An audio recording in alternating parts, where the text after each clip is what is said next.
I should have noticed sooner. That's what haunts me most. Not what he did, but how long I let it happen before I finally saw the truth staring back at me every morning in the mirror.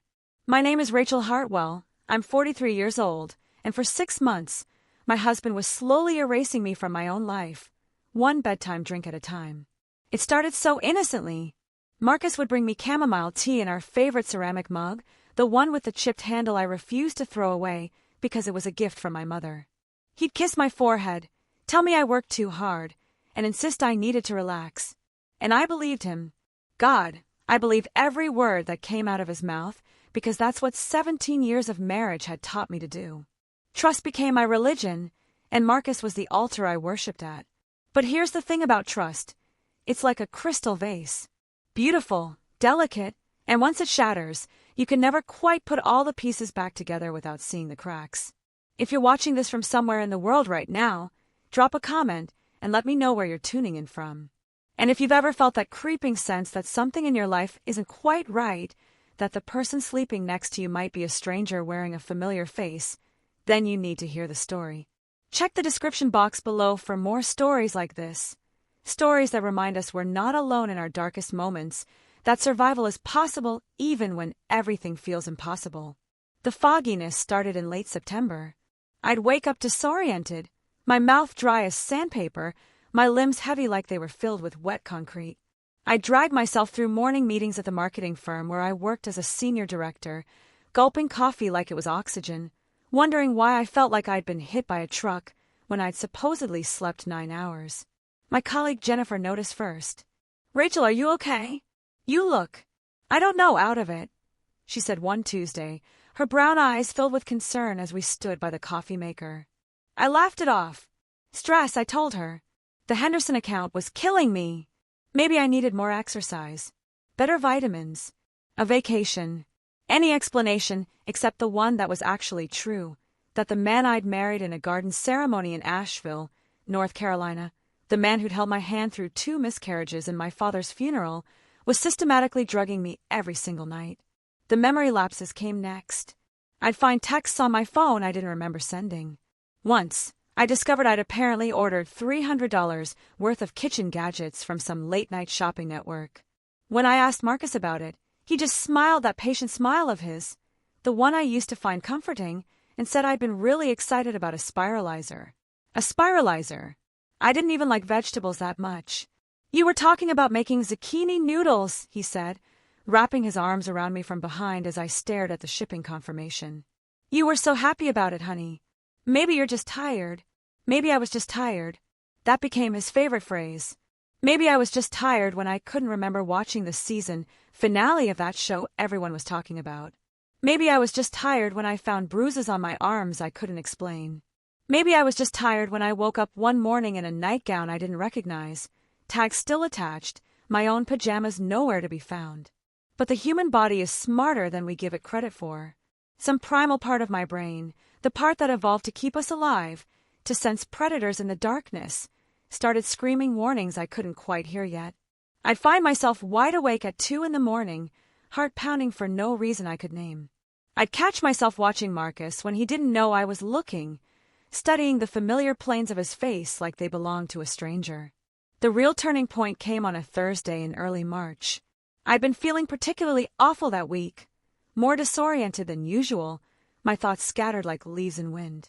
I came home early from work with a migraine, and as I climbed the stairs to our bedroom in our modest 2-story house in Chapel Hill, I heard Marcus on the phone in his home office.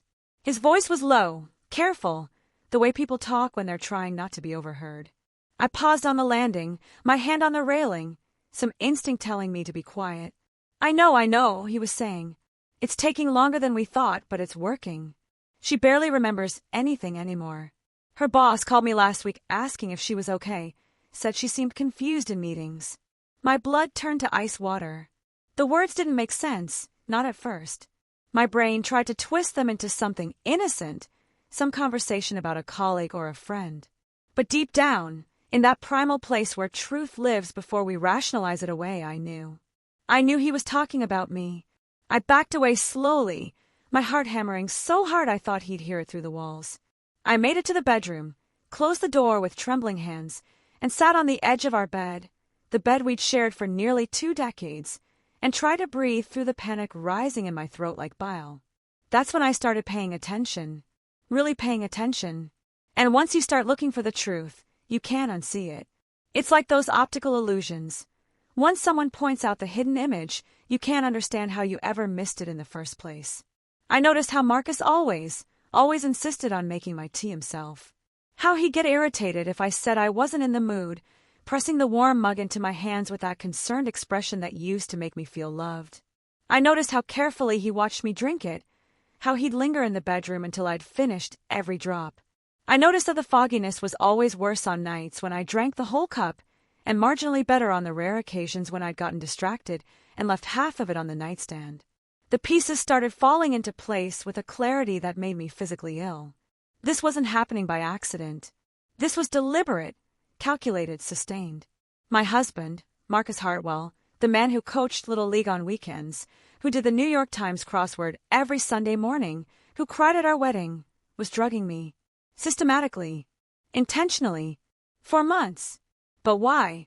That question consumed me as I lay awake that night, pretending to sleep, listening to Marcus's steady breathing beside me.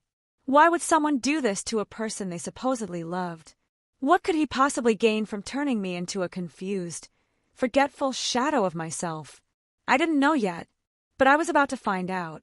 And that knowledge, when it came, would shatter every assumption I'd ever made about my life, my marriage, and the man lying next to me in the darkness. If you've ever had that moment, that terrible, crystallizing instant when you realize your entire life is built on a foundation of lies, then you understand what I felt that night. It wasn't just fear. It was grief. It was rage.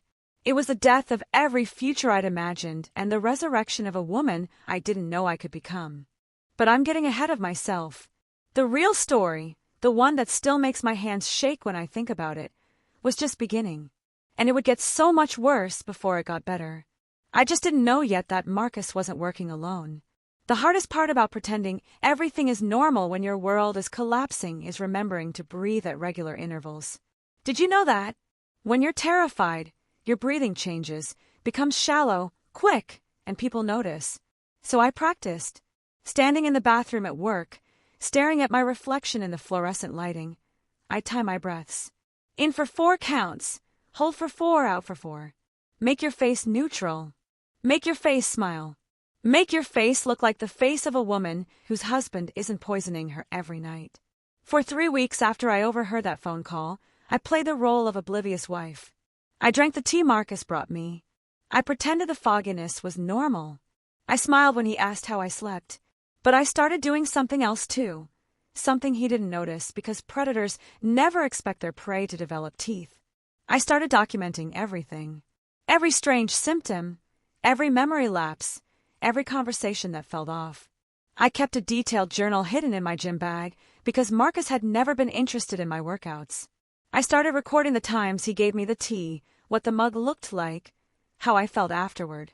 I even managed to save a few tablespoons of one night's tea in a water bottle I hid in my car. I wasn't sure what I'd do with it yet, but some instinct told me I'd need proof. And I started investigating Marcus. Our finances first. I logged into our bank accounts one afternoon while he was at work. He was a financial advisor, worked from home 3 days a week, office 2 days. What I found made my stomach drop. Over the past 8 months, he'd been systematically draining our savings. Small amounts at first, then larger. $1,500 here, $3,000 there. Payments to companies I didn't recognize. By my calculation, nearly $70,000 had disappeared from accounts I'd barely looked at because I trusted him to handle our money. He was the financial expert, after all. I was the creative, the marketer, the one who was supposed to be bad with numbers. Funny how we tell ourselves stories about who we are, and those stories become cages we lock ourselves inside. I wanted to confront him immediately. Every cell in my body screamed to throw the bank statements in his face and demand answers. But something, maybe wisdom, maybe fear, maybe the part of me that was already planning what came next, told me to wait, to keep gathering evidence, to find out just how deep this betrayal went before I made my move. The answer came on a Monday night in late March. Marcus was in the kitchen, and I heard the familiar sounds of him preparing my tea. The kettle whistling, the cabinet opening, the clink of a spoon against ceramic, my nightly lullaby to oblivion. He brought it to me as always, kissed my forehead as always, told me I looked tired as always. I took the mug, thanked him, brought it to my lips. But this time, when he turned to hang up his jacket in the closet, I quickly dumped half the tea into the potted plant on my nightstand, the droopy fern that had been dying for months, ironically. Then I drank what was left in deliberate, visible sips, while Marcus watched from the corner of his eye as he changed into his pajamas. I made a show of finishing it, setting the empty mug on the nightstand, yawning elaborately. "That hit the spot," I said, my voice already slightly slurred. Not too much, I didn't want to overact. Just enough to seem like the drug was taking effect. "Good," Marcus said, and was it my imagination, or was there satisfaction in his voice? "You need rest. Big presentation tomorrow, right?" I nodded, my eyelids already drooping in a performance that would have won me an Oscar. I lay back against the pillows, let my breathing slow and deepen, made my body go slack. Through my barely open eyes, I watched Marcus watch me. He stood there for a full 5 minutes.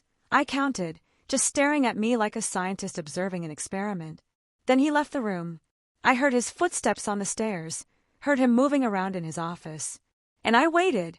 My heart was pounding so hard I was sure he'd come back and hear it, sure the bed was shaking with each beat. But I kept my breathing steady, kept my body still, kept my eyes closed. 20 minutes passed. 30. I was starting to think nothing would happen, that maybe I'd misunderstood everything, that paranoia had turned me into someone who suspected the worst of the man I loved. Then I heard footsteps on the stairs again. Not Marcus's confident stride, but something softer, lighter. And then a woman's voice, whispering in our hallway. In our house. At 10:30 on a Monday night, while I was supposedly drugged unconscious. "Is she out?" the woman asked, and I recognized that voice. God help me! I recognized it, and recognition hit me like a physical blow because it was worse than a stranger. It was so much worse than a stranger. "Completely," Marcus whispered back. "We've got at least 6 hours before she starts coming around, and even then she won't remember anything. She never does." I heard them move into Marcus's office, the room right across from our bedroom. Through the thin wall that separated us, I heard papers rustling, a laptop opening, their voices low and conspiratorial, planning something I couldn't quite make out yet. I wanted to burst in there. I wanted to scream, to rage, to demand answers. But that same survival instinct that had kept me alive this long told me to stay still, to listen, to learn everything I could before I made my move. Because the woman's voice belonged to Danielle. Danielle Pritchard, my best friend of 15 years. The woman who'd been maid of honor at my wedding, who'd held my hand through both miscarriages, who'd helped me pick out the paint colors for this very house. Danielle, with her perfect blonde highlights and her yoga studio downtown and her seemingly perfect marriage to Tom, a dentist with a boat. Danielle, who was apparently in my house at 10:30 at night, collaborating with my husband while I was drugged unconscious. The betrayal was so complete, so total, that for a moment I genuinely couldn't breathe. It's one thing to lose your husband. It's another to lose your best friend. But to lose them both simultaneously, to realize they've been working together to destroy you, that's not just betrayal. That's annihilation. If you're still watching, if you've made it this far in my story, I need you to do something for me. Hit that subscribe button. Not because I need the validation, but because stories like this, stories about women who refuse to be victims, who fight back, who reclaim their power, these stories need to be told. And in the description box below, you'll find more stories just like this one. Stories of survival, revenge, and the incredible strength we don't know we have until we're forced to find it. Through the wall, I could hear them more clearly now. Something about paperwork, about my signature, about timing being crucial. The life insurance policy is in place. Danielle asked, and my blood turned to ice. Changed it last month, Marcus said. Double the payout. If anything happens to her, especially if it looks like her mental state has been deteriorating, I'm the sole beneficiary.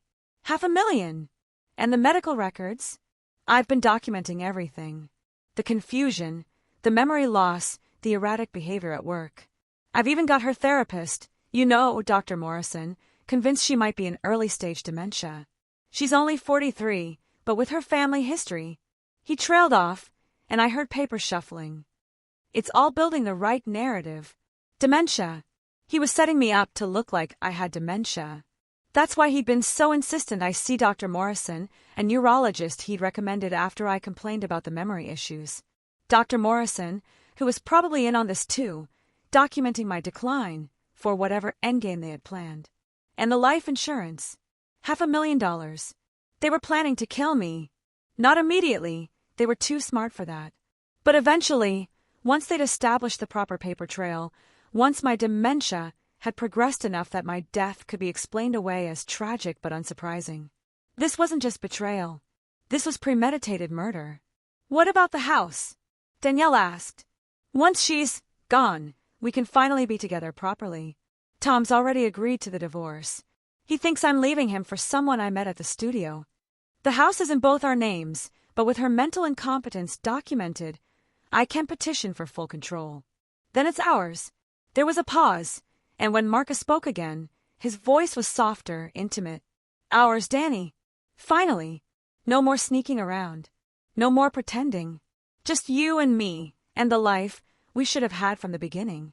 I lay there in the darkness, my eyes still closed, my breathing still steady and slow, while the two people I'd trusted most in the world plotted my murder. And as the shock began to fade, something else took its place. Something cold and sharp and absolutely certain. They wanted to destroy me? Fine. But I was going to destroy them first. And they'd never see it coming. Because Rachel Hartwell, the confused, foggy, trusting wife, she was already dead. What rose in her place was someone new. Someone who'd been forged in the fire of betrayal and tempered by rage. Someone who knew exactly what she was capable of when pushed beyond her limits. They thought I was the victim in this story. They were about to learn how wrong they were. Have you ever looked at yourself in the mirror and not recognized the person staring back? That happened to me the morning after I discovered the truth. I stood in our bathroom, the bathroom Marcus and I had renovated 2 years ago with the subway tile I'd spent weeks choosing, and studied the face of a stranger. Same brown eyes, same shoulder-length auburn hair, same small scar on my chin from a childhood bicycle accident. But the woman looking back at me was someone different. Someone harder. Someone capable of things the old Rachel would have never imagined. The old Rachel would have called the police, would have run to her sister's house in Durham, would have confronted them with tears and accusations and probably gotten herself killed for her honesty. The new Rachel was smarter than that. The new Rachel understood that when you're dealing with people willing to murder you for insurance, money, and freedom, you don't show your hand until you're ready to win the entire game. I went to work that Tuesday like nothing had happened. I sat through meetings, smiled at colleagues, responded to emails about the Henderson account. Jennifer from the coffee maker incident stopped by my office around 3. "You look better," she said, genuine relief in her voice. "More like yourself." If only she knew how true that was. I was more myself than I'd been in months, maybe years. Funny how attempted murder can clarify your priorities. But beneath the normal facade, my mind was racing. I needed a plan. I needed evidence. I needed to be strategic about this in a way that would not only save my life but destroy theirs. Because they'd had months to set up their scheme, and I was playing catch-up with a deadline I didn't know. How long did I have before they decided the narrative was solid enough? Weeks? Months? When exactly were they planning to make their move? That night, Marcus brought me the tea again. Again, I disposed of half of it when he turned his back. Again, I performed my drug sleep routine. And again, I listened as Danielle arrived at 10:30, her footsteps soft on our stairs, her voice low as she greeted my husband in the hallway outside our bedroom. But this time, I'd left my phone on the nightstand, recording app activated and hidden under a tissue box. Every word they said was being captured, time-stamped, stored in my cloud account where they could never erase it. "How much longer?" Danielle asked after they'd settled into Marcus's office. "Tom's getting suspicious. He asked why I've been going out so many nights lately. I had to tell him I joined some late-night meditation group." Marcus laughed softly. "Tom's an idiot. He'll believe anything you tell him." "Still," Danielle pressed, "I want this over. I want her gone. Every time I see her at the studio, pretending to be my friend, asking me about my marriage. Her voice hardened. It makes me sick. You want to know what's interesting about betrayal? How people rewrite history to justify it. Danielle had pursued me for friendship years ago. She'd been the one who invited herself into my life, my home, my marriage. But now, listening to her talk, you'd think I'd been some burden she tolerated out of pity. Soon, Marcus assured her. I've got Dr. Morrison ready to testify about her declining mental state. Her boss has noticed the problems at work. Once we have enough documentation, I'll start the conservatorship process. Then it's just a matter of time before an accident happens. A fall down the stairs, pills taken by mistake. Something tragic but explainable given her condition. They spent the next hour going over details, financial accounts that needed to be transferred, papers I'd need to sign while drugged, timeline adjustments. They talked about my death with the same casual efficiency most people use to plan a vacation. I recorded everything, every word, every damning detail. And when they finally left, Danielle sneaking out the back door, Marcus climbing into bed beside me around midnight, I lay there and refined my plan. Because here's what they didn't understand. I'd spent 17 years building a career in marketing. I understood narratives. I understood how to control stories, how to shape perception, how to make people see exactly what you wanted them to see. They were playing checkers, but I'd been trained in chess. The next morning, I called my sister Bethany. Not from my regular phone. I'd stopped trusting that Marcus hadn't found some way to monitor it, but from a burner I'd bought with cash from a gas station 2 towns over. Rachel! Bethany's voice was confused. She didn't recognize the number. Where are you calling from? Beth, I need you to listen to me very carefully, I said, my voice steady despite the terror still thrumming through my veins. I can't explain everything right now, but I need you to trust me. Marcus is dangerous. I'm in danger, but I'm handling it. I just need you to do exactly what I say. There was a long pause. Then, what do you need? That's what family is. Not the people who share your blood, necessarily, but the people who, when you call them with crazy claims about your husband trying to kill you, don't question whether you've lost your mind. They just ask what you need. I told Bethany to research lawyers. Not just divorce lawyers, criminal lawyers. Ones who specialized in attempted murder, conspiracy, fraud. I told her to do it quietly, from her own devices, never mentioning my name. To compile a list and email it to an account I'd set up under a fake name. I told her that when the time came, and it would come soon, I'd need her to be ready to move fast. How bad is this? She asked, and I could hear the fear in her voice. Bad enough that if I mess this up, you'll be planning my funeral. I tried to say it lightly, but it came out flat. True. But I'm not going to mess it up, Beth. I promise you that.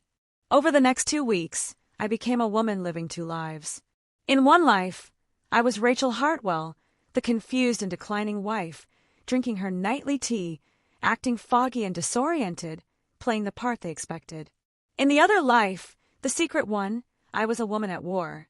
I made copies of all our financial records.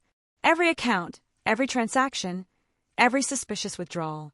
I saved the tea sample and found a private lab that would test it for me. No questions asked, results delivered to my fake email account. I documented everything.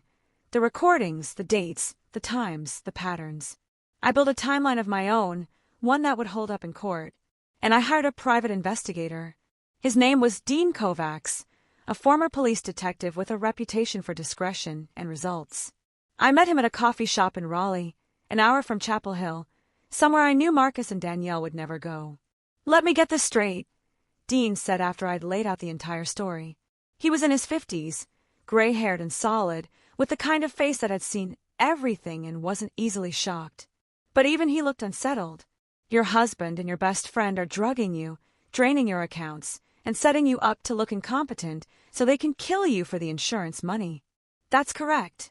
I slid the folder across the table. I need you to follow them. Find out if there are others involved. This Dr. Morrison seems suspicious. Document everything they do, everywhere they go, everyone they meet. And I need it done fast. Dean opened the folder, scanned the bank statements and timeline I'd prepared. He let out a low whistle. This is comprehensive. You've done half my job already. I'm motivated, I said dryly. They took 6 months to destroy me. I'm going to return the favor in 6 weeks. And that's exactly what I did. Dean worked fast, and what he uncovered went even deeper than I'd imagined. Dr. Morrison was indeed part of the scheme. Marcus had been paying him under the table to fabricate my medical decline. But there was more. Tom, Danielle's supposedly unsuspecting husband, knew everything. He was in on it too, promised a cut of the life insurance money in exchange for his cooperation in the divorce and his silence about the affair. They'd built an entire conspiracy around me. A web of lies and legal documents and false medical records, all designed to erase me from my own life before erasing me from life entirely. If you've been betrayed, truly, deeply betrayed, you know the rage I felt. But you also know the clarity that comes with it. Rage burns away the unnecessary. It shows you exactly what matters, exactly what you're capable of, exactly how far you'll go to survive, and to make sure the people who try to destroy you face consequences. So I kept playing my role. I kept pretending to be the foggy, confused wife. I kept dumping the tea and recording their late-night planning sessions. And I waited for exactly the right moment to strike. The moment when they'd be so confident in their plan, so certain of their victory, that they'd never see me coming. That moment came on a Friday in early April. Marcus told me that morning that he'd made an appointment for me with Dr. Morrison. A follow-up, he said, just to check how I was doing. "I'm worried about you, Rachel," he said, and his voice was so convincing, so full of false concern, that if I hadn't known better I might have actually believed he cared. "These memory issues are getting worse. We need to make sure you're okay." I nodded, played confused and worried, agreed to the appointment. But I knew what was really happening. This appointment was where Dr. Morrison would officially diagnose me with early-onset dementia, where the paper trail would be completed, where the endgame would begin. They'd finally pulled the trigger, and that meant it was time for me to pull mine. The thing about revenge is that it's only satisfying if the people who wronged you understand exactly what they've lost. I didn't want Marcus and Danielle to just get caught. I wanted them to watch their perfect plan crumble. I wanted them to feel the same helplessness, the same fear, the same absolute devastation that they put me through. I wanted them to know what it felt like to be erased. The morning of Dr. Morrison's appointment, I got dressed carefully. Professional but approachable. The kind of outfit that said competent woman who definitely doesn't have dementia. I did my makeup with a steady hand, no trembling, no nerves, just cold calculation. And then I drove to the medical building on Durham Street, where Dr. Morrison's office occupied the 3rd floor. But I wasn't alone. Dean Kovacs was waiting in the parking lot in an unmarked car, along with Detective Sarah Chen from the Chapel Hill Police Department. I'd brought her everything. The recordings, the financial documents, the lab results showing massive amounts of zolpidem in the tea sample, Dean's surveillance photos of Marcus and Danielle together at motels and restaurants while I'd been drugged at home. Detective Chen was young, maybe early 30s, but she had the kind of sharp intelligence in her eyes that told me she knew exactly what we were dealing with. "You're sure about this?" she asked me one more time as I sat in the back of her vehicle, the evidence folders spread across my lap. "Once we move, there's no going back." I've never been more sure of anything in my life. And it was true.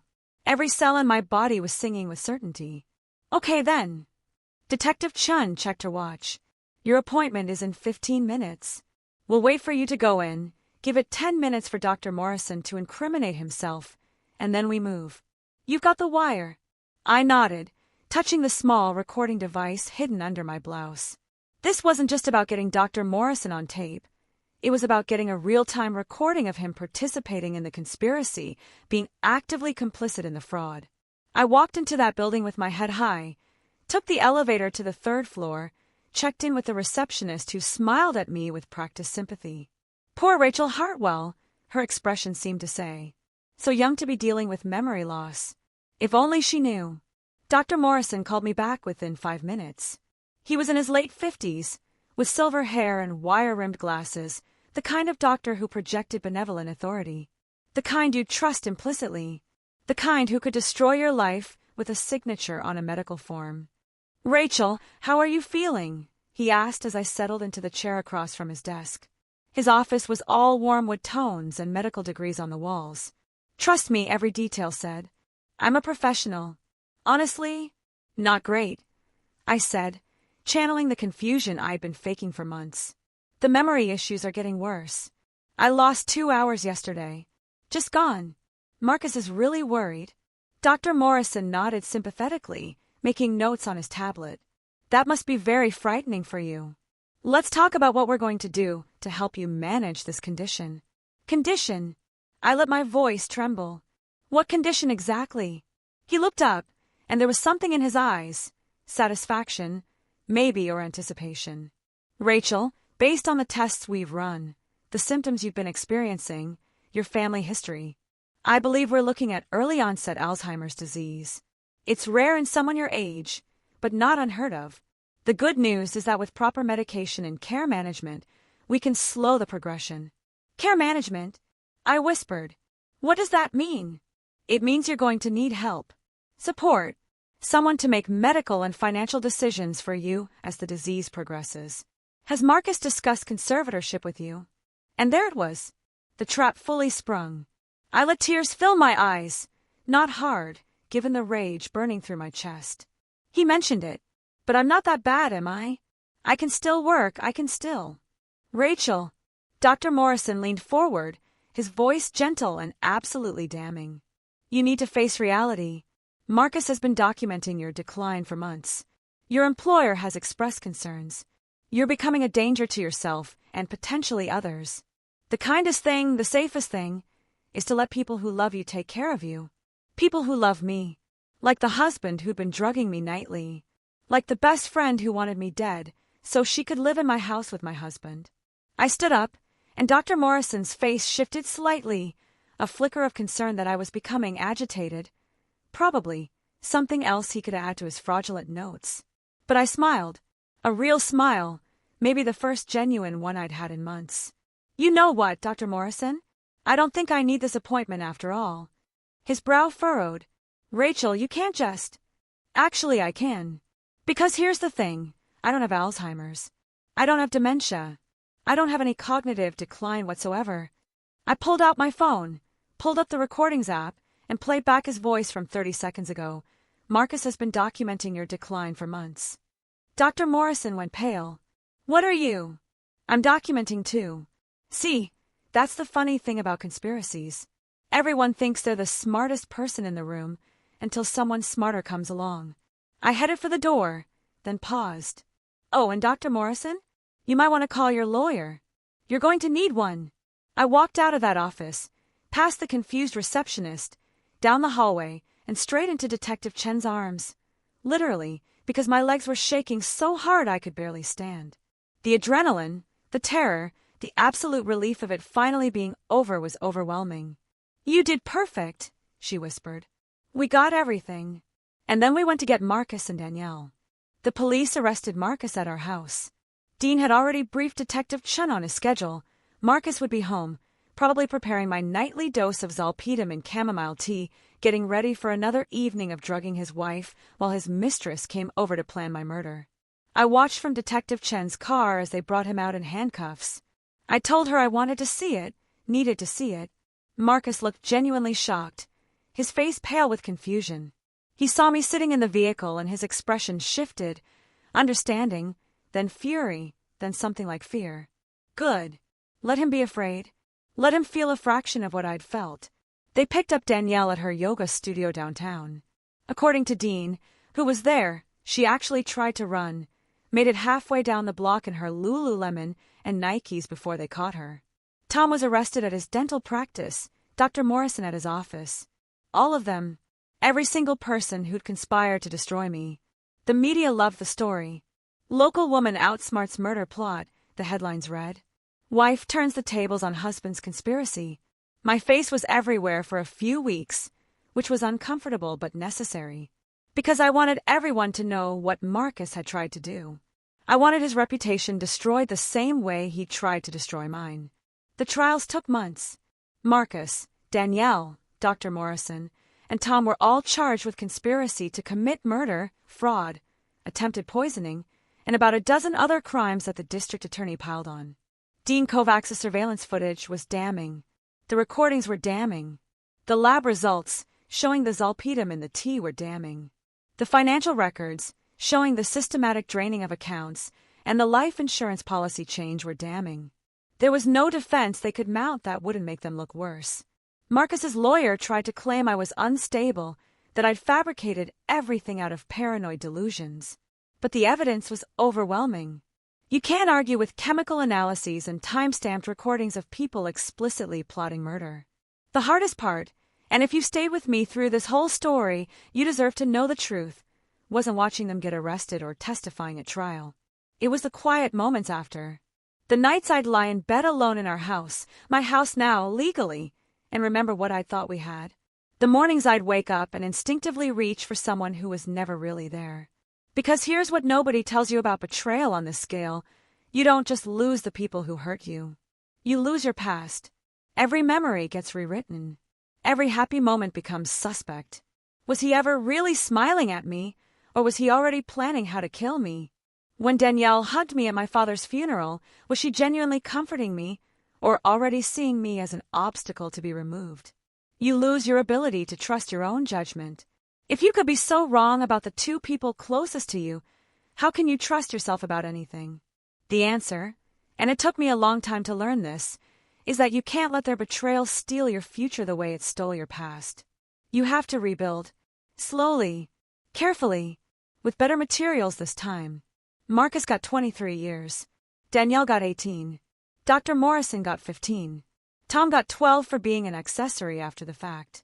They'll all be old when they get out, if they get out.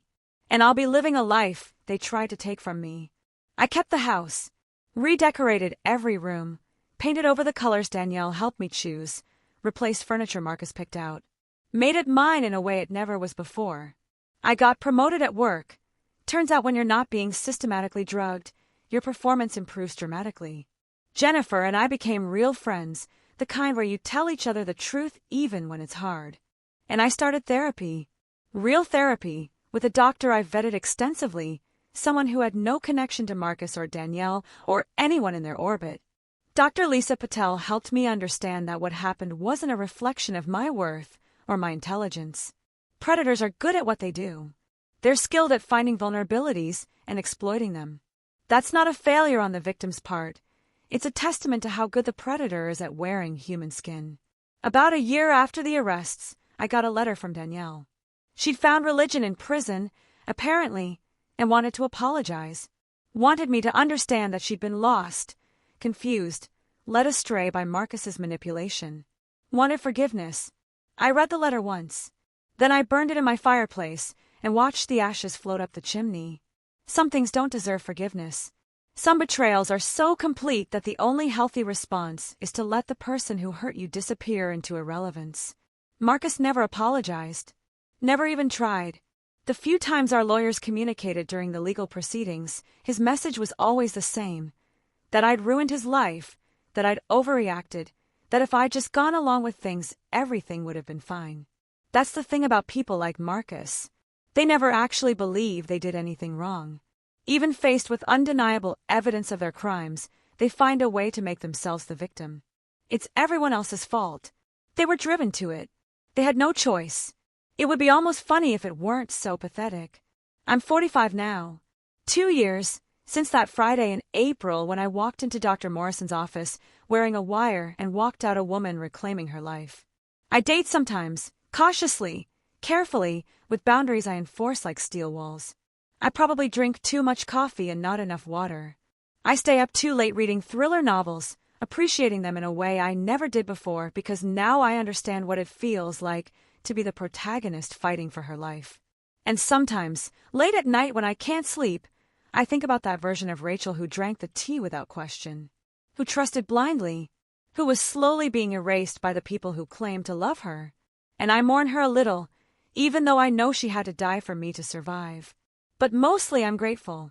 Grateful I listened to that primal voice that told me something was wrong. Grateful I found the strength to fight back. Grateful I'm alive to tell this story, to warn others that betrayal can wear a familiar face and speak with a loving voice. If you've made it to the end of the story, thank you for listening. Thank you for bearing witness to what happened to me and what I did about it.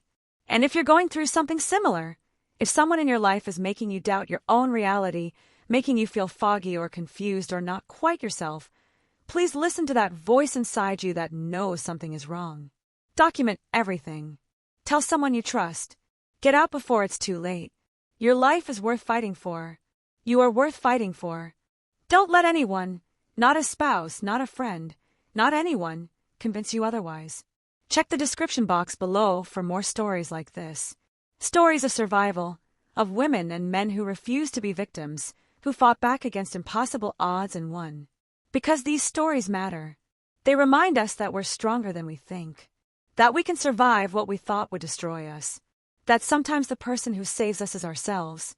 And remember, the best revenge isn't destruction. It's survival. It's building a life so good, so authentic, so completely your own that the people who tried to take it from you become nothing more than a cautionary tale you tell on the internet to strangers who needed to hear it. My name is Rachel Hartwell. I'm 45 years old. My husband tried to kill me for insurance money with my best friend's help, and I stopped them. And I'm still here. That's my victory. Not the prison sentences, or the media attention, or the restored bank accounts. Just this, I'm still here. Living. Breathing. Trusting again, slowly. Building again, carefully. Loving again, cautiously. They tried to erase me, and instead they just revealed who I really was underneath all the trust and naivety and blind faith. Someone who refuses to disappear. Someone who fights back. Someone who wins. And that's something they can never take away, no matter how many years they serve or how many appeals they file or how many letters they send that I'll never read. I won. I survived. I'm here. And that's the end of the story.